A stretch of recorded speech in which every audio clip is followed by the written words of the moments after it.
بسم اللہ الرحمن الرحیم۔ کچھ عادات ایسی ہیں جن پر ہمیں غور کرنی چاہیے، اور وہ عادات اچھی نہیں ہیں۔ اہل عقل نے، زمانے نے ان پر ہمیں بڑا سمجھایا ہے۔ فرمایا بعضوں نے ثمانیۃ لکھی ہیں، بعضوں نے سبعۃ لکھی ہیں کہ ثمانیۃ اذا اہینوا فلا یلوموا الا انفسهم۔ 7 چیزیں، یا بعضوں نے 8 بھی لکھی ہیں، وہ ایسی ہیں کہ جب آپ کو کوئی ملامت کرے تو آپ اسے کچھ نہیں کہہ سکتے، آپ اپنے آپ کو ہی ملامت کریں گے کہ غلطی آپ ہی کی ہے، آپ ہی کی غلطی۔ نمبر 1، الآتی مائدۃ لم یدع الیہا۔ دسترخوان پر آنے والا جب اسے بلایا ہی نہیں ہے، دعوت ہی نہیں دی ہے، ویسے ہی آنے والا۔ ایک حدیث پاک میں تو لفظ کمینہ بھی اس کے لیے آیا۔ اس لیے دعوت جہاں پر ہو اور بڑے کمال کے طریقے سے ہو، آپ اس میں جائیں۔ آپ اپنی عزت نفس کا خیال کیجیے، اور اگر بغیر دعوت کے آپ جاتے ہیں، ظاہر بات ہے کوئی بھی بندہ آپ کے بارے میں کوئی بات کہہ سکتا ہے جس سے آپ کی عزت نہ ہوگی، آپ کی بے عزتی کا خطرہ ہے۔ دوسرا بندہ وہ ہے والمتأمر علی صاحب البیت فی بیتہ۔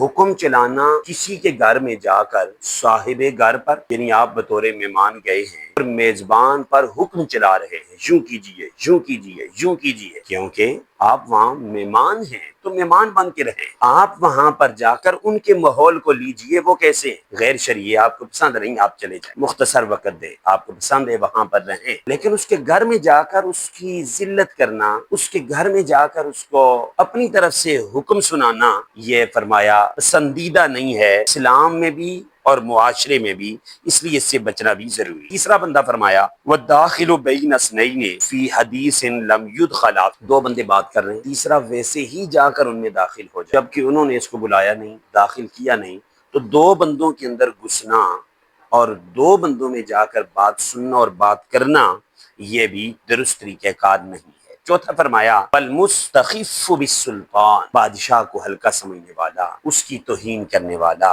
اگر وہ صحیح ہے، ظالم بادشاہ نہیں ہے، ظالم حکمران آپ کا سربراہ نہیں ہے، آپ اس کے خلاف بھی نہ بولیے، اس کی تحقیر بھی نہ کیجیے، یہ آپ کے لیے اچھا نہیں ہے۔ 5واں فرمایا والمجالس فی مجلس لیس لہ باہل۔ ایسی مجلس میں جا کر بیٹھنے والا جو اس مسجد کا اہل ہی نہیں ہے، اس مجلس کا اہل ہی نہیں ہے، اس میں جا کر بیٹھنا۔ اپنی مجلس تلاش کیجئے، آپ کیسے ہیں، کیسے لوگوں کے ساتھ آپ کو بیٹھنا چاہیے، ضرور اس پر توجہ دیجئے۔ اور آگے فرمایا وَطَالِبُ الْخَيْرِ مِنْ أَعْدَائِهِ مِنْ أَعْدَاءِ۔ خیر طلب کرنے والا، خیر کا طالب اپنے دشمن سے۔ بھلا دشمن سے بھی کبھی خیر پہنچی ہے؟ دشمن پر بار بار اعتماد کرے اور بولے مجھے یہاں سے خیر ملے گی، یہاں سے خیر ملے گی۔ فرمایا جب اسے خیر نہ ملے تو اپنے آپ کو ملامت کرے کہ غلطی اس کی اپنی، اس کی غلطی ہے۔ وَرَاجِ الْفَضْلَ مِنْ عِنْدَ اللَّائِمِ۔ اور